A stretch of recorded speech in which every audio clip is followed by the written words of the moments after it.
வெற்றிக்காக பல நாட்களாக காத்து கொண்டிருக்கும் கடகராசிக்காரர்களே, இனி உங்களுடைய வாழ்க்கையில் எப்படியெல்லாம் வெற்றி கிடைக்கப் போகுது, எதை வைத்து என்னென்ன பலன்கள் கிடைக்க போகுது, கிரக நிலவரங்கள் என்ன பலன்களை தரப்போகுதுன்னு சொல்லிட்டு பார்க்கலாங்க.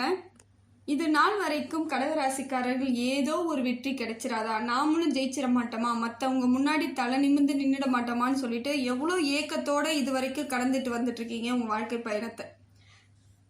காரணம் என்னன்னா, நிறைய தோல்விகள், நிறைய அவமானம் எவ்வளோ சந்திச்சிட்டீங்க. இப்படி இருக்கும் பொழுது நம்மளால ஒரு ஜெயிப்பு, ஒரு வெற்றி, இதை நம்ம ஜெயிச்சிட மாட்டோமா அப்படின்னு ஒரு ஏக்கம்தான். நிறைய கஷ்டம், சொந்தக்காரங்க முன்னாடி நிறைய ஏமாற்றம், நிறைய பேர் உங்களை ஏமாத்திருப்பாங்க. சொந்தக்காரர்கள், உறவினர்கள் தான் உங்களை நிறைய பேர் ஏமாத்திருப்பாங்க. நண்பர்கள் வழி கால்வாசினா முக்கால்வாசி உறவினர்களால் ஏமாற்றப்பட்டவர் யார் பார்த்தீங்கன்னா கடகராசிக்காரர்கள். அது சொல்ல முடியாத அளவுக்கு வழிகளை கொடுத்துருக்கோம். நம்பி இருப்பீங்க, எல்லாரும் வேணும், எனக்கு சொந்தம் வேணும், சொந்த பந்தம் இல்லாமல் வாழ முடியாது இந்த உலகத்துலன்னு நீங்கள் நம்பி எவ்வளோ இழக்கணுமோ அவ்வளோ இழந்திருக்கீங்க. தேவையில்லாத விரயம், தேவையில்லாத செலவு, தேவையில்லாத அவமானம், தேவையில்லாத பிரச்சனை, நிறைய வாக்குவாதம், சண்டை, எவ்வளோத்தரம் கஷ்டம். இந்த குறிப்பிட்ட காலங்கள் உங்களுக்கு சொல்ல முடியாத வழிகளை தாங்கிக்கிட்டு இருக்கீங்க. குறைஞ்சபட்சம் ஒரு 20 வருஷமான இதெல்லாம் நீங்கள் அனுபவிச்சுட்டு இருப்பீங்க. என்னடா இது வாழ்க்கை அப்படின்ட்டு. இதில் நடுவில் ஏதாவது சின்ன சின்ன சந்தோஷங்கள் கிடைத்தாலுமே அது உங்களுக்கு பெரிய சந்தோஷமா தெரியாததுக்கு காரணம் பெரிய பெரிய வழிகளை சந்திச்சதுனால இந்த சின்ன சின்ன சந்தோஷம் கூட உங்களுக்கு அதுவும் கஷ்டமாவே தோணிட்டு இருக்கிறது காரணம் இதுதான். ஆனால் இப்படிப்பட்ட கடகராசிக்காரர்கள் இனி எப்படியெல்லாம் நான் வாழ்க்கை மாறப்போகுது, கிரக நிலவரம் எப்படி இருக்குன்னு பாருங்க. அதற்கு தகுந்தாற் போல நீங்கள் இப்போ செயல்பட ஆரம்பிச்சிங்கன்னா வெற்றி நிச்சயமாக உறுதியாக இருக்குதுங்க. நல்லா இருக்கு. இப்போ நேரம் உங்களுக்கு எல்லாமே சரியான அமைப்பில் தான் இருக்குது. இருந்தாலும் நீங்கள் பயன்படுத்தும் விதம், நீங்கள் எப்படி ஒரு வாழ்க்கை முறையாக வாழணும்னு நினைக்கிறீங்களோ அதற்கு தகுந்தாற் போல வாழணும். ஏனோ தானோன்னு தேவையில்லாத செலவுகள், தேவையில்லாத ஆட்களுடன் பழக்கம், இதெல்லாம் நிறுத்திக்கணும். ஏமாறணும்னு முடிவு பண்ணீங்கன்னா இவங்களெல்லாம் கூட வச்சுக்கிட்டே தான் இருந்தாகணும். நம்ம ஏமாறக்கூடாதுன்னா ஒரு சில இடத்துல எல்லாத்தையும் விட்டு விலகிறது ரொம்ப சிறப்புங்க. உங்களை மட்டும் நீங்கள் நம்புங்க. மற்றவங்களோட ஆலோசனைகளை கேட்டு கேட்டு பயனடைய இல்லாமல் தானே இன்னை வரைக்கும் தோல்வியாக சந்திச்சிட்டு இருக்கீங்க. ஒரு பயனும் இல்லையே. எல்லாரோட பேச்சு கேட்டிருந்தா இந்நேரம் நல்லா இருந்து நீங்கள் இருந்திருந்தீங்கன்னா மற்றபடி எல்லாத்தையும் கேட்டுகிட்டே இருந்திருக்கலாம். ஆனால் யாரோட பேச்சு கேட்டாலும் உங்களுக்கு ஒரு நல்ல பலன் கிடைக்காம போயிடுச்சு. எவ்வளோ பெரியவங்க பேச்சு கேட்குறேன், தெரிஞ்சவங்க பேச்சு கேட்குறேன், சொந்தக்காரங்க பேச்சு கேட்குறேன் அப்படின்னு சொல்லிட்டு வாழ்க்கையில் நிறைய அவமானங்களை தான் சந்திச்சுட்டு வந்துட்டு இருக்கீங்க. கடகராசிக்காரர்களுக்கு இப்பொழுது கிரக நிலவரப்படி பார்த்தீங்கன்னா குரு உங்களுக்கு நல்ல இடத்துல இருக்காருங்க. குரு நல்ல பலனை கொடுக்குறாரு உங்களுக்கு. இப்போ ஏதாவது வேலை தொடங்கணும், ஏதாவது செய்யணும்னா இப்போ செய்யலாங்க. நிறைய மாற்றம் ஏற்படுது. உங்கள் வேலை இவ்வளோ நாளாக தடைப்பட்டிருக்கும். ஒரு காரியம் எடுத்து பண்ணிக்கிட்டே இருப்பீங்க, பாதியில் அது ஒன்று தோற்று போயிருக்கும், இல்லை செய்ய முடியாமல் பொருளாதாரத்தில் நின்று இருப்பீங்க, நிறைய இடத்துல மாட்டியிருப்பீங்க. அதையும் மீறி செய்கிறேன்னு சொல்லிட்டு எங்கேயா கடனை வாங்கும் பொழுது தலைக்கு மேலே கடன் ஆகிருக்கும். நிறைய பேர் கடன் ஆகிருப்பீங்க. பொருளாதார விரைன்றது இப்படி தான். தேவையில்லாத கடன், வட்டி, வட்டிக்கு மேலே வட்டி, அவ்வளோ செலவு. ஆனால் அப்பயும் அதுலேருந்து ஜெயிச்சு வர முடியாமல் தவிச்சிருப்பீங்க, தோல்வியாக இருந்திருக்கும். இது எல்லாமே மற்றவங்க உங்களை அலட்சியப்படுத்துவாங்க. இந்த கஷ்டத்தையும் நீங்கள் தாங்கிட்டு இருப்பீங்க. இதில் அவங்க என்னவோ உங்களுக்கு தாங்கினா போல நிறைய இடத்துல அவமானப்படுத்துவாங்க. ஒரு நல்லது உங்களுக்கு செஞ்சிருக்க மாட்டாங்க, ஆனால் அவமானத்தை மட்டும் தேடி கொடுத்துட்டு போவாங்க. இதெல்லாம் நீங்கள் சகிச்சுக்கு தான் வந்திருக்கிறீங்க. இருந்தாலும் இனி வரக்கூடிய காலங்களில் இதெல்லாம் தேவையில்லாததை நீங்கள் நிறுத்திட்டாலே மற்றவங்க பேச்சு ஏச்சு நம்ம தேவை கிடையாதுங்க. அவங்க யாருங்க நமக்கு சொல்கிறதுக்குன்னு யோசிங்க. தேவையே கிடையாது. அதனால உறுதியாக நம்புங்க. இப்போ குரு பகவான் உங்களுக்கு நல்ல இடத்துல இருக்கும் பொழுது தொழில் மாற்றம் ஏற்படுதுங்க, முன்னேற்றம் ஏற்படுது, லாபம் கிடைக்குது. இவ்வளோ நாளாக எந்த தொழிலும் லாபம் இல்லைனாலும் இப்போ வெற்றிங்க. வியாபாரிகளுக்கு நல்லா இருக்குதுங்க. பொருளாதாரம், முதலீடு எவ்வளோ போட்டிங்களோ அதை விட 2 மடங்கு லாபத்தோடு தான் நீங்கள் வெளியே வருவீங்க இப்போ இருக்கக்கூடிய காலகட்டத்தில். அதே போல் வேலை புதுசாக நான் செய்யலான்றவங்க செய்யலாம். அதே போல் புது தொழிலுக்கு நான் போகலாமான்னா போகலாம். புதுசாக நான் வேலைக்கு ஜாயின் பண்ணலாமான்னா உங்களுக்கு பிடித்த வேலை, உங்களுக்கு சரியான சம்பளம் அப்படி தேர்ந்தெடுத்து நீங்கள் போகிறதுக்கான வாய்ப்புகள் அதிகமாக இருக்குது. அரசாங்க பணிக்கு போகலாமான்னா கரெக்டாக நீங்கள் போகலாங்க. ஒழுங்காக படிச்சுட்டு கரெக்டாக முறையாக எக்ஸாம் எழுதிட்டு வாங்க, நிச்சயமாக நல்ல பலன் இருக்குது. இப்போ நடக்கக்கூடிய கிரகத்தின்படி உங்களுக்கு அரசு பணி கிடைக்க வாய்ப்புகள் அதிகமாக இருக்குது. நீங்கள் தான் அதை தேர்ந்தெடுத்து நீங்கள் பண்ணிக்கணும். கரெக்டாக முறையாக பண்ணணும், அதுலேயே ஊக்கமாக இருக்கணும். அதை தாண்டி சிந்தனைகளை வெளியே சிதற விடாமல் இருந்தால் போதும். இப்போ இருக்கிற நேரத்துக்கு உங்களுக்கு சக்ஸஸ் ஆகிடும். அடுத்தது பார்த்தீங்கன்னா திருமண பாக்கியம் உண்டாகுதுங்க. கடகராசிக்காரர்களுக்கு வயதாயிடுச்சு, இன்னும் திருமணம் நடக்கலை, நான் என்ன பண்ணுவேன் அப்படின்னு நினச்சிட்டு இருக்கவங்களுக்கு இப்போ பாக்கியம், திருமண பாக்கியம் உண்டாகுது. நல்ல வரன் கிடைக்கும், தேடி வருவாங்க. அதே போல் உங்களுக்கு தகுதியான்னு மட்டும் பார்த்துக்கோங்க. உங்களுக்கு சரியானவர்களா, குடும்பம் ஒற்றுமையாக கொண்டுட்டு போவாங்களா, ஏன்னா காலத்துக்கும் செல்ல வேண்டிய ஒரு திருமண பந்தம். அதனால் அதை முறையாக பார்த்துக்கோங்க. நிரந்தரமான ஒன்றை நீங்கள் எடுத்துக்கிட்டு போகிறீங்க, அதனால் சரி பண்ணிக்கோங்க. எல்லாத்தையும் பார்த்து நிதானமாக ஆலோசனை பண்ணி பிடித்திருக்கா, எல்லாம் சரியான அமைப்பில் தான் இருக்கான்னு பார்த்து திருமணம் பண்ணிக்கோங்க. நிச்சயமாக இப்போ திருமண பாக்கியம் உண்டாகுது, குழந்தை பாக்கியம் உண்டாகுது. கணவன் மனைவி இடையே இருந்து வந்த சின்ன சின்ன தகராறு, வீண் விவாதங்கள், பேச்சு, மன கஷ்டம், ஈகோ எல்லாம் குறைய போகுதுங்க.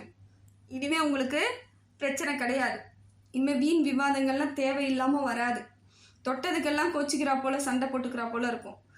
ஆனால் அங்கே ஒரு விஷயமே இருக்காது. அது ஏன் அந்த சண்டை வந்துச்சுன்னு கூட புரியாது. அதெல்லாம் நடந்திருக்கும். இப்போ அப்படி இல்லைங்க. உங்களுக்கு குரு பகவான் மாற்றத்தை ஏற்படுத்தி கொடுக்கும் பொழுது மனசுக்குள் ஒரு தெம்பும் தைரியமும் கிடைக்குதுங்க. அதனால் தைரியமாக இருப்பீங்க நீங்கள். அடுத்தது பார்த்தீங்கன்னா புதன் பகவான் உங்களுக்கு நல்ல இடத்துல வந்திருக்காருங்க. அறிவை தர, புத்திசாலித்தனத்தை தர.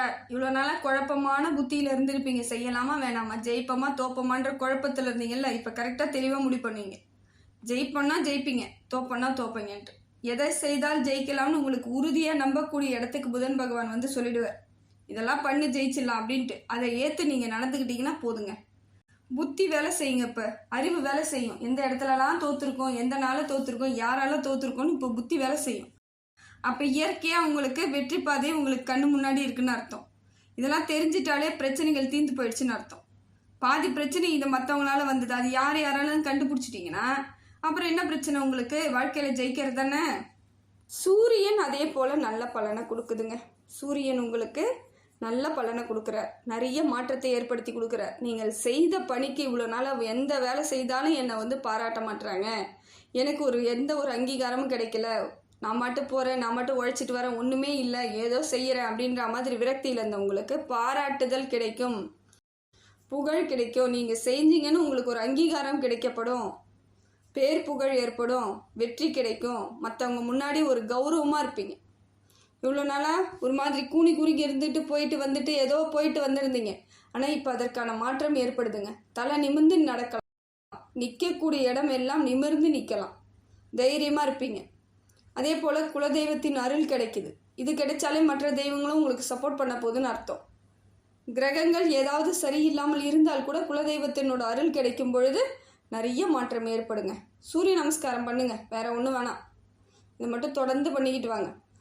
அதே போல் பித்ருக்களுடைய ஆசீர்வாதம் உங்களுக்கு கிடைக்கிது, மூதாதையர்களோட ஆசீர்வாதம்லாம் கிடைக்கிது. இதெல்லாம் உங்களுக்கு ஒரு கிஃப்டாக வருதுன்னு அர்த்தம். இதெல்லாம் உங்களுக்கு நல்ல பலன் கிடைக்க போகுது. வாழ்நாள் முழுக்க இனி நல்லதே நடக்க போகுதுன்னு அர்த்தம். பெரியவர்கள் உங்களுக்கு ஆசீர்வாதம் பண்ணுவாங்க. வீட்டில் இருக்க பெரியவங்க, தாய் தந்தை மாமனார் மாமியார், ஏதோ உறவு வயது முதிர்ந்தவர்கள் உங்களுக்கு எப்பயும் ஒரு நல்லது நினச்சிக்கிட்டே இருப்பாங்க. ஏன்னா அவங்க எண்ணங்கள் உங்களுக்கு நல்லதாகவே இருக்கும், பலன் கிடைக்கும், நல்ல பலன் கொடுப்பாங்க. இவங்க நல்லா இருக்கணும், இவங்க நல்லா இருப்பாங்க அப்படின்னு அவங்க நினச்சிட்டாலே நீங்கள் நல்லா இருந்துருவீங்க. அந்த மாதிரியான சூழ்நிலையை சூரிய பகவான் கொடுக்குறாரு. இதை நீங்கள் எந்த விதத்தில் பயன்படுத்திக்கணுமோ பயன்படுத்திக்கோங்க. பெரியவங்களுக்கெல்லாம் மரியாதை கொடுங்க. பெரியவங்க காலில் போயிட்டு திடீர்னு போயிட்டு ஏதாவது ஒரு நல்ல நாள் கெட்ட நாளில் காலில் விழுந்து கும்பிட்டுட்டு வாங்களேன், ஆசீர்வாதம் கிடைச்சிட்டா போதுங்க, ஜெயிச்சிருவீங்க நீங்கள். உங்களுக்கு பெரியோர்களோட ஆசீர்வாதம் ரொம்ப முக்கியம். உங்களுக்கு கிடைச்சிடுச்சுன்னா நீங்கள் தான் வெற்றியாளர். எப்பயும் அவங்க உங்களை நினச்சிட்டு தான் இருப்பாங்க. இருந்தாலும் நீங்கள் போயிட்டு நேரடியாக அதை வாங்கும் பொழுது உண்மையாக நிறைய பலன் கிடைக்கும். அடுத்தது பார்த்தீங்கன்னா செவ்வாய் கொஞ்சம் சரியில்லாமல் இருக்குதுங்க. செவ்வாய் தான் இப்போ உங்களுக்கு கொஞ்சம் சரியில்லாமல் இருக்கிறார். இதனால் பெரிய பிரச்சனை பாதிப்பான இல்லை, அதெல்லாம் பெருசாக வராது. இருந்தாலும் இரத்த பந்த உறவுகளுடன் நெருக்கம் ஏற்படாது. இது வரைக்குமே நெருக்கம் இல்லாமல் தான் இருந்திருக்கும். பெருசாக ஒன்றும் ஒரு அட்டாச்லாம் இருந்திருக்க மாட்டேங்க. இப்போ புதுசாக தான் பெரிய போகிறீங்களான்னா இல்லை, ஏற்கனவே இருந்த மாதிரியே தான் இருக்க போகுது. இப்போ என்ன ஒன்று தேவையில்லாத நடுவில் யாராவது சேர்த்து வைக்கிறேன் அப்படி இப்படின்னு ஏதாவது வந்துட்டாங்கன்னா அதுதான் பிரச்சனையாயிடும். சேர்த்தெல்லாம் வைக்க வேணாம், அப்படியே விட்டுருங்க. ஒரு நாள் குறிப்பிட்ட காலம் போகட்டும், அதுக்கப்புறம் ஏதாவது மாற்றம் வந்தால் பார்த்துக்கலாம். போய் சேர்ந்து வைக்கிறேன், நான் அதை செய்கிறேன் இதை செய்கிறேன்னு யாராவது உள்ளே வந்து உங்களை கூட்டிகிட்டு போயிட்டு அவங்க அசிங்கப்படுத்தி விட்டுருவாங்க. அதெல்லாம் செய்யாதீங்க. இப்போ இருக்கிற சூழ்நிலைக்கு உங்களுக்கு ரத்த புந்த உறவுகள் ஒட்டாதுங்க. உண்மையிலுமே அதான் நடக்க போகுது. அதனால் ஜாக்கிரதையாக இருந்துக்கோங்க. வந்தாங்கன்னா கூட வாங்க போங்க, அதோடு நிறுத்திக்கிறது நல்லது. ஏதாவது அப்படியும் வீட்டுக்கு வராங்க அப்படின்னா அந்த நேரத்தில் என்ன உங்களால் முடியுமோ அதை பண்ணிவிட்டு போயிட்டு வாங்க, நல்லபடியாக இருங்க, அவ்வளோதான். அதோடு நிறுத்திக்கிட்டிங்கன்னா இந்த உறவு கடைசி வரைக்கும் நிரந்தரமாக இருக்கும். வீண் வாக்குவாதமோ வீண் பேச்சோ தவிர்ப்பது ரொம்ப முக்கியம். ரத்த பந்த உறவுடன் ரொம்ப ஜாக்கிரதையாக இருக்கணும். அதுவும் பங்காளி வழி, சித்தப்பா, பெரியப்பா, தாத்தா, அந்த வழியில் வர்றவங்களும் இதே ரத்த உறவுகளில் தான் வருவாங்க. அவங்கக்கிட்ட மட்டும் கொஞ்சம் நிதானமாக இருந்துட்டிங்கன்னா செவ்வாயால் உங்களுக்கு பெரிய பிரச்சனை கிடையாதுங்க. ரொம்ப ஃப்ரீயாக விட்டுருவார் செவ்வாய். உங்களை எதுவும் டிஸ்டர்ப்லாம் பண்ணல. இருந்தாலும் இந்த மாதிரி சின்ன சின்ன பிரச்சனைகள் வரும்பொழுது அதை நீங்கள் சரி பண்ணிக்கோங்க. சந்திரனும் உங்களுக்கு கொஞ்சம் சரியில்லாமல் இருக்காருங்க. சந்திரன் சரியில்லைன்னா பிரச்சனை வருமானா அதுவும் பெரிய பிரச்சனை இல்லை. மனசு ரீதியாக நீங்கள் கவலைப்படுற மாதிரியே இருந்துகிட்ருக்கும். என்னதான் கிடைச்சாலும் என்னதான் கிடைக்கலனாலும் ஏதோ ஒன்றுத்துக்காக ஏங்குற மாதிரியே இருக்கும் மனசு. என்னடா இது அப்படின்ற மாதிரி தோணும் உங்களுக்கே. மனசு எப்பயும் ஒரு சஞ்சலமாகவே இருக்கும். எல்லாத்தையும் ஆசைப்பட வைக்கும். அதே போல் தேவையில்லாததையெல்லாம் ஆசைப்பட வைக்கும். இதெல்லாம் இந்த சந்திர பகவான் இப்படி செஞ்சிடுறாரு. எப்பயும் போல இல்லாமல் ஒரு நிதானம் இல்லாத சூழ்நிலையை ஏற்படுத்தி விட்டுருவார். மனசை சஞ்சலப்பட வைப்பார், மனசை அலைபாய விடுவார், தேவையில்லாத சிந்தனைகளை ஏற்படுத்துவார், பழைய பிரச்சனைகளை தூண்டி விடுவார். இதெல்லாம் நடக்கிறதுக்கு வாய்ப்புகள் இருக்குது. ஜாக்கிரதையாக இருங்க. தேவை கிடையாது. அப்படியெல்லாம் பழைய சிந்தனைகள்லாம் உங்களுக்கு தேவையே கிடையாது. அதை உறுதியாக நம்புங்க. சந்திர பகவான் இந்த மாதிரியான மன சஞ்சலங்களை ஏற்படுத்தி விடுவார். ஆசை காட்டுவார், நிறைய ஆசைப்பட வைப்பார். ஆசைப்பட்டு அப்புறம் எதையாவது எடுத்துகிட்டு போய் செய்யும் பொழுது அதில் பிரச்சனைகளையும் விரயத்தையும் சந்திக்க வேண்டியதாக இருக்கும். அது கொஞ்சம் ஜாக்கிரதையாக இருந்துக்கோங்க இப்போ இருக்கக்கூடிய காலகட்டத்துக்கு. அது ரொம்ப முக்கியம். அதுக்கடுத்து பார்த்தீங்கன்னா சுக்கிரன் நல்ல இடத்துல வராருங்க. சுக்கிர பலம் ஏற்படுது, பொருளாதார மாற்றம் ஏற்படுது. தொழிலில் நான் போட்டு வச்சுருக்கேன், பணம் போட்டு வச்சுருக்கேன், ஆனால் இன்னும் ஒன்றும் ரியாக்ஷனே இல்லாமல் அப்படியே கிடக்குது அப்படின்றவங்க, இல்லை இறக்கமாகவே இருக்குது, ஏறுமுகமாக இல்லைன்றவங்களுக்கு இப்போ உங்களுக்கு மாற்றத்தை தராருங்க. சுக்கிர பகவான் பொருளாதார ஏற்றத்தை தரார். பொருளாதார விரயத்தை கொடுக்கல, ஏற்றத்தை கொடுக்குறார். ஏறுமுகமாக இருக்குது. நிச்சயமாக நிறைய மாற்றம் வருதுங்க. தொழில் வளர்ச்சி அடைய போகுது. எங்கே இருந்து வேணாலும் உங்களுக்கு உதவி கிடைக்கும். ஏதோ ஒரு விதத்தில் வர வேண்டியதெல்லாம் வரத்துக்கான காலகட்டத்தில் இருக்கிறீங்க. நல்ல அமைப்பில் இருக்குது. இதையும் நீங்கள் தான் பயன்படுத்திக்கணும். கையாளும் விதம் சரியாக இருக்கணும். இப்போ பொருளாதாரம் வருதுன்னு சொல்லிட்டு எடுத்துகிட்டு போய் தான தர்மம் பண்ணலான்னு முடிவு பண்ணாதீங்க. வரக்கூடியதை சரியாக பயன்படுத்துறதுக்கு திறமையாக இருக்கணும் நீங்கள். அதனால் வரக்கூடிய காலகட்டத்தை சரியாக பயன்படுத்திக்கோங்க. எந்த சூழ்நிலையிலையும் அகலக்கால் வைக்காமல் பார்த்துக்கோங்க. அது ரொம்ப முக்கியம். அடுத்தது பார்த்தீங்கன்னா சனி பகவான் உங்களுக்கு நல்ல இடத்துல இருக்காருங்க. இவ்வளோ நாளாக நிறைய பிரச்சனைகளை சுற்றி இருக்கிறவங்களால நிறைய தொல்லைகள் அனுபவிச்சு நீங்கள் இப்போ தெளிவாக ஆயிடுவீங்க. உங்களுக்கு நல்ல இடத்துக்கு வரார். நிறைய நல்ல மாற்றத்தை ஏற்படுத்தி கொடுக்க போகிறார். பண வரவை ஏற்படுத்தி கொடுக்க போகிறார். உடல் ரீதியாக இருந்த பிரச்சனைகளுக்கெல்லாம் ஒரு முடிவு சொல்ல போகிறார். ரொம்ப பிரச்சனையாக இருந்த மாதிரி இருக்கும். ரொம்ப என்னதான் நடக்க போதோ தெரியலன்ற மாதிரி இருக்கும். இப்போ இருக்கிற காலகட்டத்தில் அதெல்லாம் ஒன்றுமே இல்லைங்க, சரியாயிடுச்சுங்க, வீட்டுக்கு போகலான்னு வாங்க டாக்டர், அந்த அளவுக்கு மாற்றம் கிடைக்கும். இப்போ சனி பகவானால் தேக ஆரோக்கியம் ஏற்படுது, ஆயுள் தீர்க்கம் ஏற்படுது, சிந்தனை தெளிவு கிடைக்கும், தைரியம், மனோதைரியம் ஏற்படுத்தி விடுவார் சனி பகவான். எல்லாத்தையும் பார்த்துக்கலாம் அப்படின்ற மனோதைரியத்தை ஏற்படுத்தி கொடுக்குறார். இதெல்லாம் உங்களுக்கு ஒரு பொருத்தமான அமைப்பில் ஏற்படக்கூடிய நன்மைகள்ங்க. இது எல்லாமே சரியாக அமையும் பொழுது நிறைய நன்மைகள் நடக்க போகுது. மாற்றம் இருக்குது. கவலைப்படாதீங்க, தைரியமாக இருங்க. வெற்றி தான் இனிமேல் உங்களுக்கு. ரொம்ப காலத்துக்கு நல்லா இருக்கக்கூடியவர்களாக இருக்கிறீங்க. ரொம்ப நாள் உங்களுக்கு இதே மாதிரி பலன்கள் கிடைக்க வாய்ப்பு இருக்குது. தீய பலன் இனிமேல் அதிகமாக உங்களுக்கு கிடையாது. ஏதோ ஒரு சின்ன சின்ன கிரகம் சரியில்லைனாலும் அதை சரி பண்ணிக்கலாம் நீங்கள். அதனால் ரொம்ப நாள் நீடோழி நல்லா இருக்க வேண்டிய வாய்ப்புகளை இறைவன் உங்களுக்கு கொடுக்குறார். பாக்கியமாக இருக்க போகிறீங்க. எல்லா இடத்துலையும் பாக்கியம் கிடைக்கும். உங்களுக்கு எல்லா பாக்கியம் கிடைக்கும். குழந்தை பாக்கியம் கிடைக்கும், திருமண பாக்கியம் கிடைக்கும், வேலை பாக்கியம் கிடைக்கும். போகிற இடத்துல உங்களுக்கான அங்கீகாரம், மரியாதை, கௌரவம், சீர் சிறப்பு அத்தனையும் கிடைக்கும். அது பெண்களாக இருந்தாலும் சரி, ஆண்களாக இருந்தாலும் சரி. நினைத்த காரியத்தை நடத்துவதற்கான வாய்ப்புகள் அதிகமாக இருக்குது. நீங்கள் மட்டும் அதை கொஞ்சம் சரியாக பார்த்துக்கிறது ரொம்ப நல்லது.